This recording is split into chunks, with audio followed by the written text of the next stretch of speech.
At this time, I'm going to introduce our keynote speaker.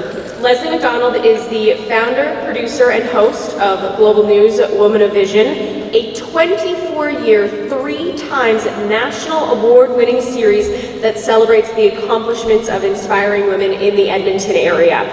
Her TV news experience spans more than 30 years at Global in Toronto as well as in Edmonton. As CEO of New Viewpoint Communications, she works on a variety of business, media relations, and community projects. She's also a sought-after public speaker, and she acts as a host, moderator, and MC for local as well as national events. As an active member of the Edmonton community, Lesley sat on a number of boards and is a member of the City of Edmonton Salute to Excellence Council and an advisor to the Immigration Access Fund. She's also the recipient of 2 Paul Harris Fellowships, an honorary Rotary Integrity Award winner, and a Woman of Style Award by Excellence in the Media. At this time, Lesley, if you can come up to the podium. Thank you.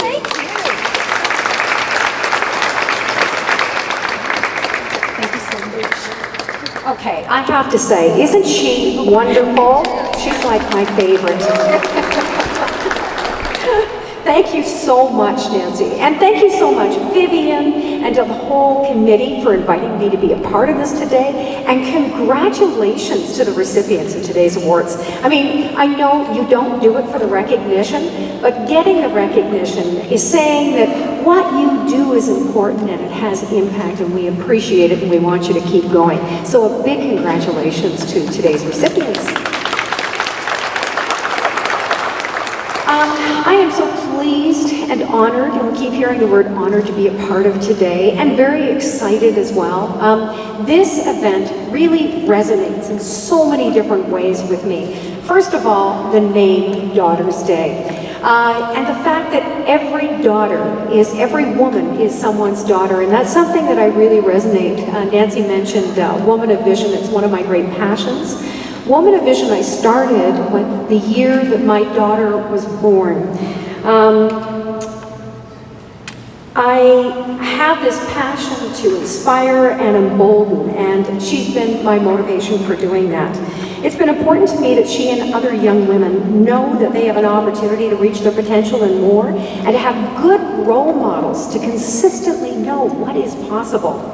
I also moderated the first Daughter's Day panel in 2012 about domestic violence, and the unacceptable fact that Alberta had the highest rates for stalking and domestic homicide in Canada.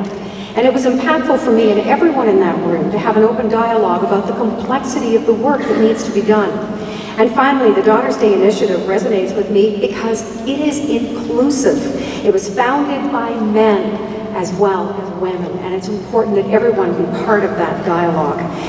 It's aimed at families, it's aimed at respecting human rights, and creating a better civil society. And it is a celebration within our community. And that's important especially now, because we're at a time of rapid, significant change, and so much of it is polarizing. And I'm talking about things like fake news, climate change, refugee displacement, just to name a few. And the hashtag #MeToo movement pitted men against women, ruined careers, and put men on the defensive. But look at the opportunity MeToo also created. We are talking. Society has changed, and the viral nature of the MeToo movement shows that attitudes and what's considered acceptable have to change. The theme of this year's Daughter's Day event, Bystanders No More, resonates because if we want to have a better world, we have to participate in making that happen. And we all have to take a stand for the kind of world that we want to live in. And to quote Gandhi, we have to be the change we want to see. And that's why I'm so passionate about the work that I do with Women of Vision.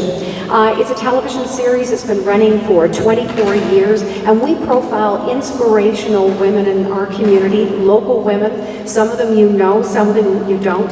We have some wonderful Women of Vision here today. Sandra Wojtas, one of the 100 top Edmontonians of the century, Dr. Jody Abbott, and Alexis Schloss are all here. Thank you very much. Inspiring women. One of the things I see over and over again is that no one does anything alone, and we have a massive team of committed people who are part of this work. My board, global, our event planners, production crews, all committed to the concept of the ripple effect, that we never really know who we touch or how, but that we have this opportunity to make a positive impact, and that speaks to the heart of what I'll speak to you about today. I'm writing a book called Threads, and it's based on 35 years, it's actually been 38, of interviewing inspiring people. And I get excited every time I get to sit in that interview chair with someone new, because one of my favorite things to do is walk into the lives of interesting, dynamic, successful people and find out what makes them tick.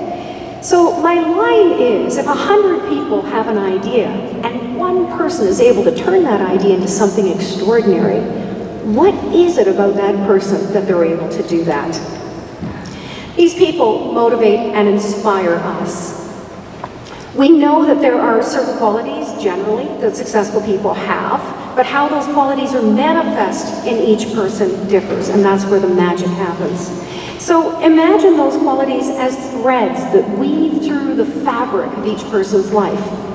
And each person is unique. So how those threads weave through a person's life is unique. So the stories have in common characteristics, but every single story is different. And that's why there will always be interesting autobiographies, and why you can get ideas from what others have done, but you can't copy exactly what others have done to get the same results.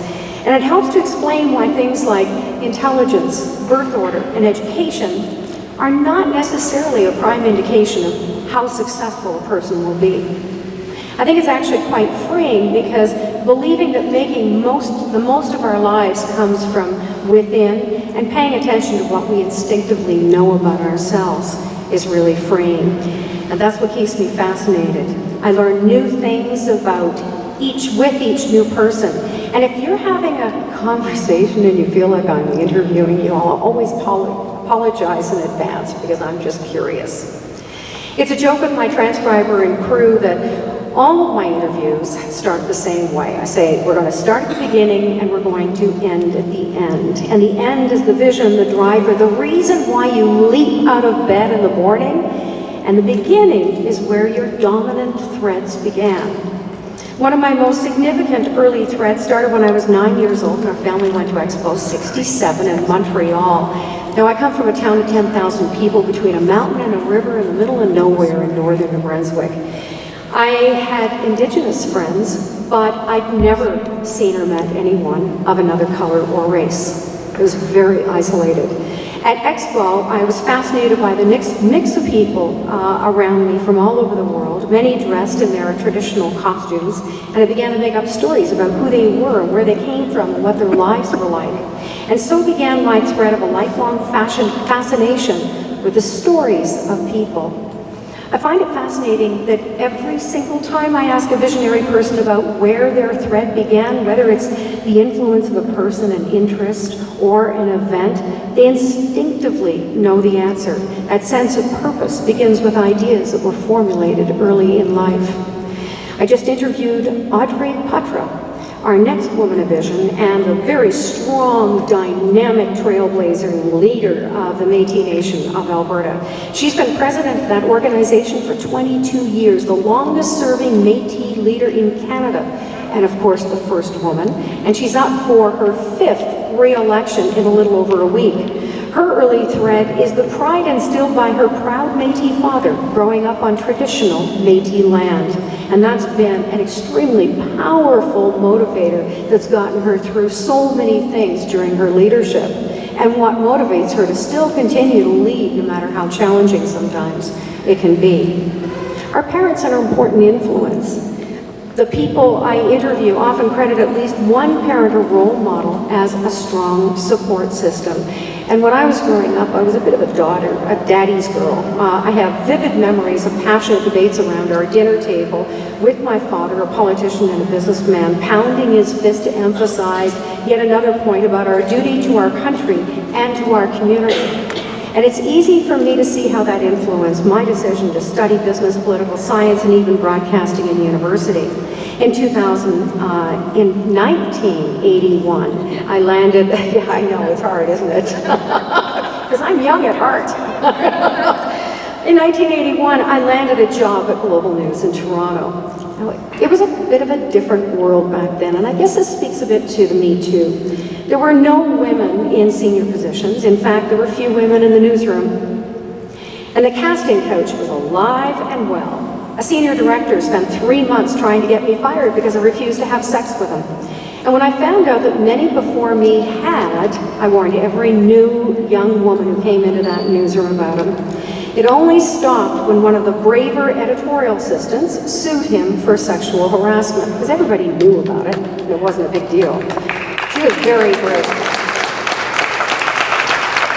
So the case was settled out of court, but he kept his job as though nothing happened, and then he went on to become a senior director at a national level and had a fantastic career. That's why I was so shocked when the Giameshi story came out that was still going on. I'm a big fan of author Malcolm Gladwell. He's the author of books like Blink, The Tipping Point, and Outliers.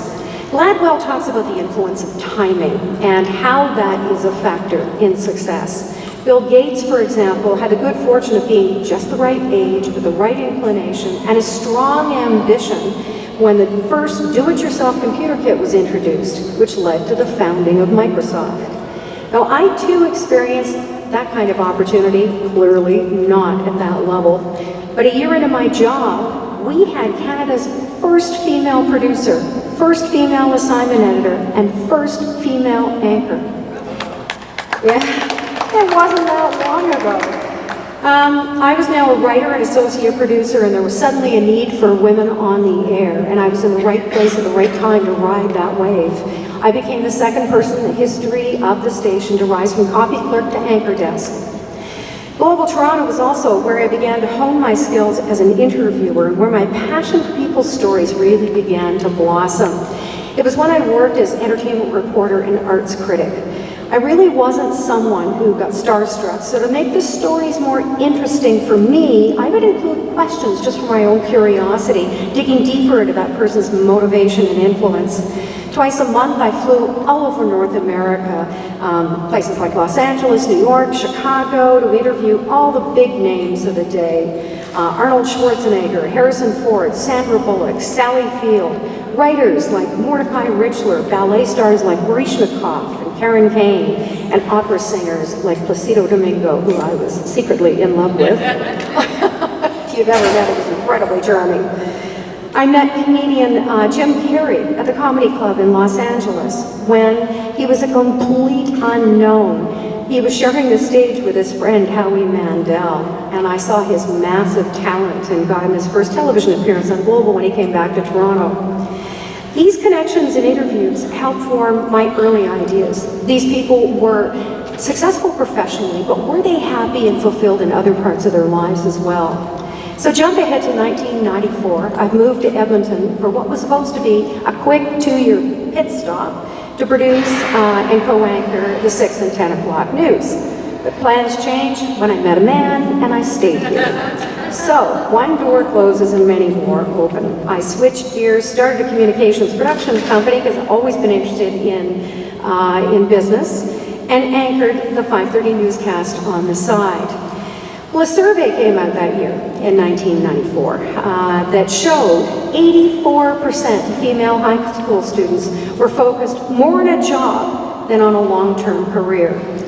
And I was a new mother, protective like a bear, and I did not want that future for my daughter, and that's how Woman of Vision was born. I often get asked, I'm sorry, but mainly by men, especially people like Graham Hicks. Every time I see him, he talks to me about it. Why not men of vision? Or isn't it time for people of vision? Well, it is people of vision, but just told from a female perspective. And you know, to be truthful, it's always been men of vision. Like my grade school history books where women didn't even exist, or those top successful people lists where very few women make the cut. Woman of Vision helps to correct the imbalance because it's important that young women in particular see themselves in role models and stories about success. And I've certainly heard that a lot today, and we're seeing that change, but it's changing too slowly. So we keep our criteria for selecting recipients very simple, and yet I think very meaningful. We as a board ask, does this person inspire us? And can their story inspire others? If you ask me who my favorite woman of vision is, the answer is always whoever I interviewed last. But the stories that never leave me are the ones that illustrate most vividly the threads that I consistently see. And right near the top of that list is Dr. Jacqueline Shannon, the founder of Cold FX. Now, Jackie really had the impossible dream. She loved to read, and as a teen, she wanted to be a teacher. But growing up in a very small community in China during the revolution, her only options were to become a peasant, or if she was lucky, a soldier, or if she was really lucky, she could work in a factory. Then in her last year of high school, the revolution ended and the world just opened up. And this remarkable woman dared another impossible dream. She decided to become a doctor. Jackie attended 3 different universities, each time having to learn a different dialect, and graduated from the top medical school in Beijing with a PhD in pharmacology. Then she came to Edmonton to the University of Alberta, and without knowing a word of English, got a second PhD with distinction. Now, she learned English by taping her classes and playing them over and over again at home while she was getting her PhD. Jackie is passionate and unstoppable in the face of obstacles. She has overcome extreme shyness, cultural barriers, health regulations, and patent laws, has juggled raising a young family with doing whatever it took to develop business acumen, and she has built and lost and built more companies. Jackie's story illustrates a number of threads, including that perception is reality. Her dream was impossible, but she didn't see it that way. She didn't buy into the belief that she had her place in society with no other options. She couldn't afford to let those things get in her way. I equate visionary people like Jackie to water in a fast-flowing water. And I'm going to ask you to close your eyes just for a moment, just to visualize with me. Hear that impatient trickling of the water as it flows quickly downstream. See how the river has narrow banks and a shallow bottom. Large boulders protrude above the water, and fallen trees block sections of the stream. But you know, water doesn't care what stands in its way. It just flows around whatever is there. Visionary people are like that. They are like that force of nature. So I love profiling athletes because they teach us so much about mindset. We can see the focus in their faces and their body language as we watch them deep in the game on the tennis court or the hockey rink. Mindset can make the difference between winning and not placing, coming from behind or having a bad day. I learned a lot about mindset from Olympic gold medal skier Jennifer Heil, who has won multiple world championships. This is a sport, if you don't know it, where skiers fly down the hill over these huge moguls at 100 kilometers an hour. And they have to navigate this slalom at the same time. So you can see them ducking and crouching to get around the flag so that they can go that much faster. Jen started skiing when she was 2 and she was competing by the time she was 9. But even though she had all this incredible talent, she just couldn't get consistent results. Until finally, she figured out she was afraid. Now, the first thing I thought when she told me that was, well, of course. I mean, I'm a former ski racer, and I know what it's like to look down and not being able to see where that hill is because it's so steep. She was afraid to give it 100% because she was afraid to lose. So she focused on not making mistakes instead of just tackling that mountain. And when she changed her mindset, she did it simply by visualizing herself gliding through those moguls to win the race. And that is what made the difference for Jennifer Heil. And I hear that story over and over again. Elite athletes have also shown me new ways of looking at courage, because that too is in the mind. Worry, focused on things that could go wrong, second-guessing yourself, having concerns about what other people think. I call them useless preoccupations because they just hold us back from what's possible. So one last story, and this one about someone I profiled as a woman more than 20 years ago who went on to become one of my closest friends. And many of you may know her, Louise Miller. She was a registered nurse from the Shetland Islands who taught at the U of A, loved to dance, very feisty individual with a gift of the gab. Over 30 years ago, when she was in her early 50s, she came down with what she thought was the flu. But after a few days, she was rushed to hospital and diagnosed with an inflammation of the lining of the heart caused from a virus. After 6 weeks in intensive care, doctors discovered 5 aneurysms on her aorta. Louise was rushed to surgery not knowing if she was going to come out alive. Well, she did survive, but as a paraplegic. Louise spent the first couple of months feeling very sorry for herself, but when she went looking for information or support as a newly disabled adult, she couldn't find anything, and then Louise got angry. Louise's purpose in life ever since has been making sure that no other adult goes through what she did. She founded SCITS, the Spinal Cord Injury Treatment Center Society, which among other things provides rehabilitation programs and equipment at the Rick Hansen Society Center. She has been instrumental in changing laws and in guiding standards and policies for the disabled on a municipal, provincial, and national basis. Louise has been honored with pretty much every award, major award there is in Canada, including the Order of Canada. Because as she says, she lost the use of her legs, but not the use of her mouth. Over and over again, pretty much without exception, one of the major threads I see in every story is that it takes huge challenge that just rocks your world and puts you at that fork in the road, maybe several times, where you finally have to decide what you're going to do with your life and what your life is going to mean. I can't help but think about Muriel Stanley Venn here, whose husband beat her and left her for dead in a back alley. She decided while she was lying there that if and when she got up, she would never let anyone put her down again. She's now a very powerful Indigenous and human rights activist. Well, for Louise Miller, the core of her foundation shook in midlife, but she's been weaving those threads for years to prepare her to become a game changer. And it never stops for her or for Muriel. They're both in their 80s and they're still feisty and they're still changing the world. And that brings me to the biggest thread of all. Passion that is founded in purpose. Grant McEwen, the namesake of McEwen University, said it best, leaving the vineyard better than you found it. There is a deep-seated human need in all of us to feel that our life has meaning, that we somehow make a difference, that the world is a better place because of our part in it.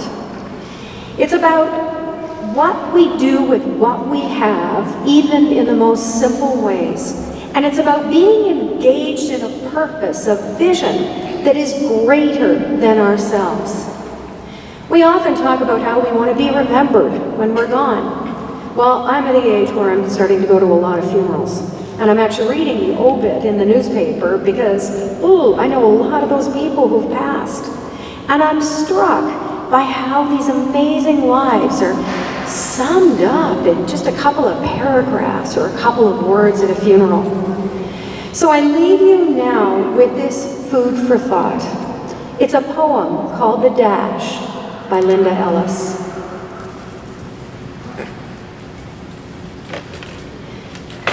I read of a man who stood to speak at the funeral of a friend. He referred to the dates on her tombstone from the beginning to the end.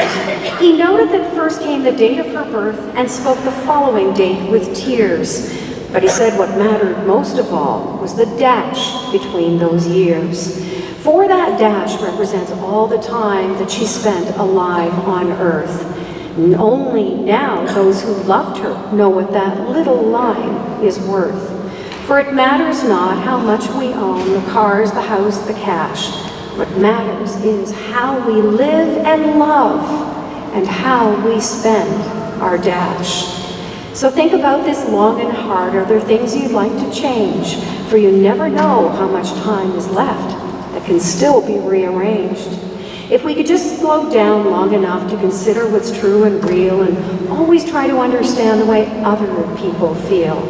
To be less quick to anger and show appreciation more and love the people in our lives like we've never loved before. If we treat each other with respect and more often wear a smile, remembering that this special dash may only last a while.